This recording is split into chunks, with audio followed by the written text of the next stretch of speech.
Welcome to Season 1 of the PMO Community Podcast series. I'm Alina Live, your guide on this engaging exploration into the world of PMO leadership, highlighted by our unique book writing challenge. This season promises a series of enriching interviews with our distinguished book co-authors. Today, I'm excited to converse with Eman Deabil, a leader at BBK, overseeing the Transformation Management Office and Business Process Reengineering. Eman brings over 15 years of experience in strategy execution and performance management across various industries. Eman holds several prestigious certifications, including PFMP, PMP, and Prince 2, and is passionate about leveraging evidence-based frameworks to enhance organizational performance. In this episode, we will dive into Eman's insights on the critical role of E-PMOs during mergers and acquisitions, addressing common misconceptions and strategic challenges. We will explore the transition of E-PMOs into integration management offices and the strategic alignment efforts during M&As. Additionally, we will discuss the role of Chief Project Officer in maximizing strategic value during these transitions, the application of the Balanced Scorecard in monitoring strategies, and the evolving role of E-PMOs in the future of mergers and acquisitions. And stay tuned for a thorough exploration of these transformative topics and follow us on social media to catch up every episode. Hi, Eman. How are you today? Thank you so much for having me. I'm really good today. So glad to hear. Let's jump into our questions right away then. And my first question of today is, what are some of the most common challenges that E-PMOs face during the transition phase of mergers and acquisitions? And also, how would you recommend they be addressed? In any situation of merger and acquisition, let's be very frank about it. Uncertainty, lack of clarity, lack of leadership, lack of transparency, absence of decision makers and absence of leaders at that level, you will be moving like a headless chicken all the time because you don't know where to go. You don't know from where to seek advices. You don't know from where to get decisions clarified, get budgets, etc. So you'll be really like a headless chicken roaming in the room. So I think one of the crucial aspects that we need to integrate here, or we need to embrace as project management office here, is to find a roadmap, find a framework, analyzing the situation, putting a plan in place, putting a clear roadmap, a clear change management plan, clear communication plan, a clear, escalation mechanism, a clear decision-making mechanism, and that decision-making also should be based on data-driven type of insights in order for us to come up with, in order for us to overcome the challenges that we might face. Lack of transparency and all of the stuff that we have highlighted earlier. Clarity comes from where? From clear plans, I believe. Mm-hmm. So this is one of the crucial things that we need to actually reflect as IMO or PMO during a merger and acquisition, putting clear plans in place and putting clear roadmaps, putting clear stakeholders as well. Who is the decision maker? What is the governance structure in place? All of these stuff are very crucial, I believe. Yeah, totally agree. Clear strategy, clear plans, and clear understanding of what we are doing and why we are doing that. And I love your example about headless chicken. Normally, I say I am like a blind kitten, but headless chicken is probably the next level. So let's pivot to strategic alignment, because we already started talking about plans and clear strategy. So you've mentioned that E-PMO's role is ensuring strategic alignment during the mergers and acquisitions. So maybe let's dive deeper on elaboration on how the E-PMO's transition is focused to become an integration management office, and also what strategies it used to maintain alignment throughout the whole process. Well, actually, first of all, you need to sit with the right decision makers. You need to identify who's the right decision maker from the merged entity, and you need to sit with him. You need to clarify the expectations up front. You need to come up with what we call the terms of reference. For instance, that terms of reference will clarify your role going forward. It will drive the expectations going forward. It will set the scope very clear for you and for others as well. around your role, the governance structure, the reporting lines, the way you will be communicating with other stakeholders. Who are the stakeholders, first of all? How you will be communicating and reporting to them. All of these are very crucial when it comes to strategic alignment. You need also to put a strategy in place. If you are a PMO responsible for the strategy design, then you need to handle such role. You need to sit with the stakeholders, agree with them, and take their buy-in that you will be developing the strategy for the merged entity, for instance. You will be developing that integration plan for the merged entity, the whole strategy of the quick wins and the long-term and short-term objectives in order for you to stay strategically aligned with your goals after all. And also you need to set a project portfolio. How you will be developing that project portfolio, you'll be collecting the projects from entity A and entity B. You will be merging those entities into one portfolio, and then you will be analyzing all the different projects in that portfolio, what you need to kill, what you need to terminate, what you need to put on hold, for instance, what you need to continue or resume, what you need to rescope or descope, whatever. Those will make sure those strategies or those, let's say, aspects will make sure that you are strategically aligned to your overall strategy. And you need to get it agreed, and you need to seek the buy-in from the decision makers after all. You need their buy-in all the time, in each and every step. I really like that you touched the buy-in part, Eman, and the decision-making, because in our book, we are also voting for a new role, which doesn't exist yet, which is the Chief Project Officer. So first of all, do you think that this role would be helpful in this buy-ins and decision-making? And also, how would Chief Project Officer be helpful and important in navigating the mergers and acquisitions effectively? Currently, they are not saying it explicitly that we have a Chief Project Officer, for instance. They are merging this entity or merging that function under the Chief Strategy Officer or the Chief Financial Officer or the Chief Operating Officer, whatever. Depends on the organization structure at the end of the day and the powers of those C-suite executives. I think the Chief Project Officer will be a very important role going forward, especially if he works in alignment with the Chief Strategy Officer, if he works in alignment with the Chief Financial Officer, for instance, for the budgeting process and all of these stuff. Those touch points are very crucial and very important. Keeping that alignment across all the C-suite level executives will be very crucial for the success of the Chief Project Officer. The Chief Project Officer and himself, or in itself as a role, he needs to keep track of all the projects across the different, the different functions within the organization that we're speaking about. So basically, he needs to make sure that those projects are strategically aligned to the overall strategy, for instance. He needs to make sure that resources are allocated properly. They are performing their job as planned. That the timelines of the projects are accurate and they are reasonable. All of this stuff, the risk management is being, monitored, for instance. The benefits realization mechanism is put in place, for instance. All of these stuff are very crucial for a Chief Project Officer and for the role of the Chief Project Officer going forward. And being at chief level, at C-suite level, is a realization of the value of the project management office. He's sitting there, he's part of the decision makers, so he will be able to influence the board of directors and the other chiefs as well, his counterparties in that organization. So I believe his role is very crucial going forward. And we will be starting embracing such role in the future. Yeah, I'm so glad to hear that, because as book contributors and book challenging leaders, we are pursuing with this role and pushing this role in different organizations.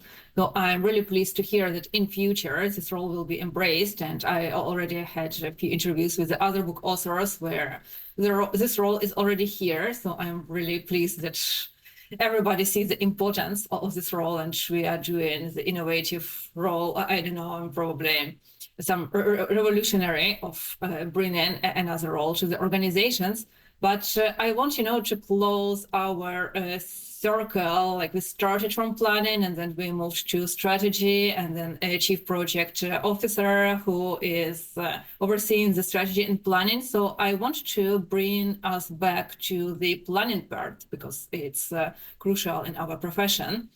So I want to ask you about assessment and planning. So Eman, could you please explain the process of conducting an as-is assessment and designing to be stage of the integration management office? And are there any specific factors that are critical to consider in this assessment? Well, actually, the as-is assessment is very, very crucial stage when it comes to mergers and acquisitions, and when it comes to any change management process overall. Understanding the current state is very crucial in order for you to understand where you stand and where you want to go from that point. So basically, realizing that gap between the as is and the to be is very crucial in order for you to set your action plan, the actions that you need to perform in order for you to move from one state to another state. So when it comes to the as-is assessment, for instance, you need to gather all the different facts, all the different stakeholders who are part of the current process. What is the current process? How it's being conducted? What are the current technologies that are being put in place? What are the current policies, procedures, the current governance structure, the current reporting structure? All of these stuff needs to be gathered in order for you to understand where you stand. So analyzing this as a state will actually enable you to define your future state. Where do you want to move? Where do you want to go? Designing the future state will depend on the as a state as well, because you don't want to jump from 1 to 5. You want to jump gradually and eventually to 5. You don't want to jump all the way. This will cause a shock, cultural shock for everyone, and the change management process will not really be performed in a correct way. So you need to move gradually from one stage to another. Why speaking about the mergers and acquisitions in specific, understanding the current state involves collecting all the different projects from the both entities. For instance, understanding the current portfolio, the current benefits of the current portfolio, what you are aiming to produce going forward in the future for the merged entity. This is the to-be state that you would like to define.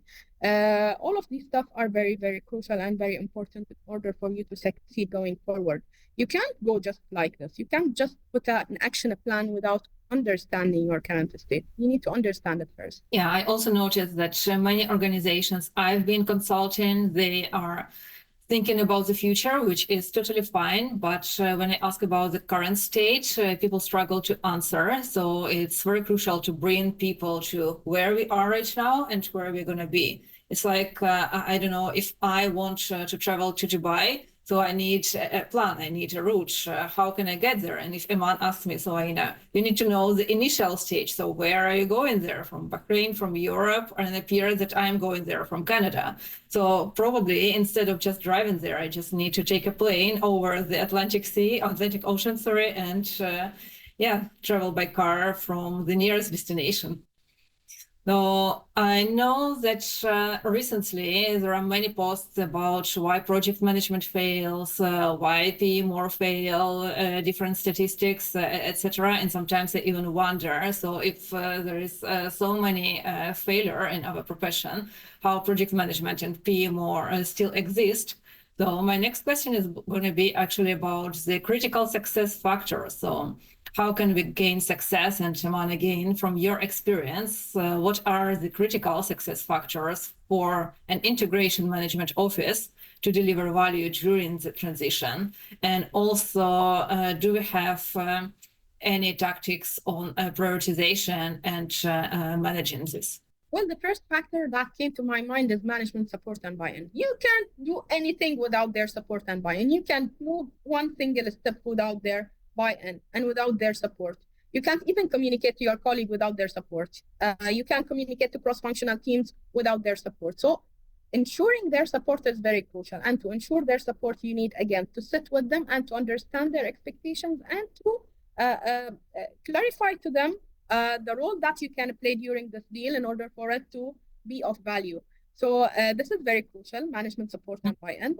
Also, engaging the right team is very crucial. and it should be a cross-functional team, champions from different functions within the organization that are supporters to the change, that can actually establish that culture of change and change acceptance and specific. You need to have a great leader, a good chief project officer who can be sitting on the driver's seat, who's sitting on the front, not accepting orders, but driving things, a visionary leader, a qualified leader who really understands what project management is, what strategy management is, and how he can align with the different cross-functional teams and with the counterparties of the C-suite. We need also to have, we said resources, we said management buy-in, and we said the right leader. We need to have a clear roadmap and a clear framework, clear terms of reference, a clear structure in a place, a clear processes, a clear policies. Clarity is crucial in everything. In each and every dimension here, clarity is very crucial. You can't leave it for luck. You need to have it all clear in front of you. Everything should be clarified. The decision-making mechanism should be clarified. Who has the authority for doing what exactly? Authority matrix is very crucial.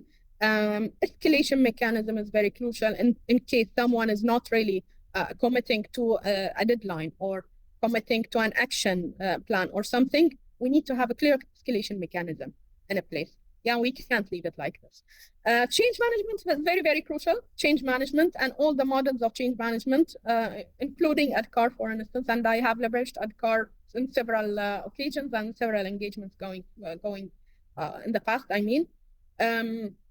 ADKAR stands for awareness, knowledge, desire, enforcement, the last one, or reinforcement. So basically all these things are very crucial. Data-driven decision-making, it has to be based on data and insights from that data. You can't base your decision without data. All of these things are very crucial and they are critical success factors. Thank you. And to our audience, please give us the sum up if you want another podcast with me and Eman just about the clarity, because it's a crucial topic. But we will finish with the future podcast today.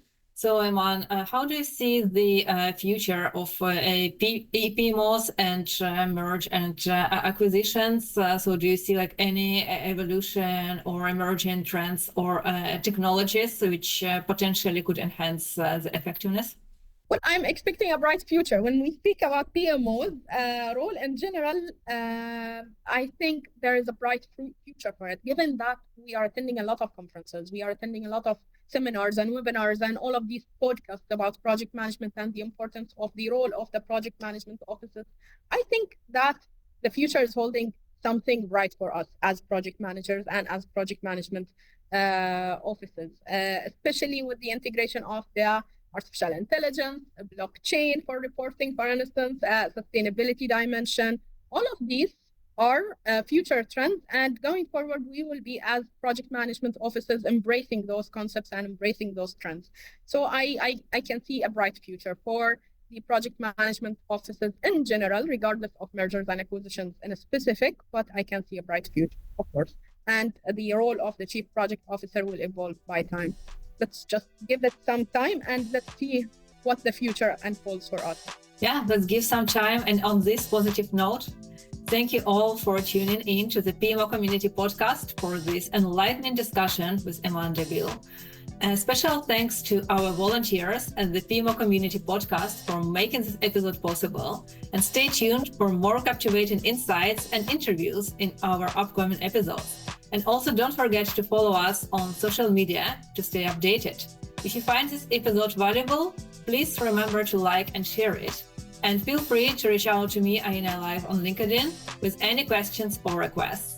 And for all the latest updates, make sure to follow us at our social media.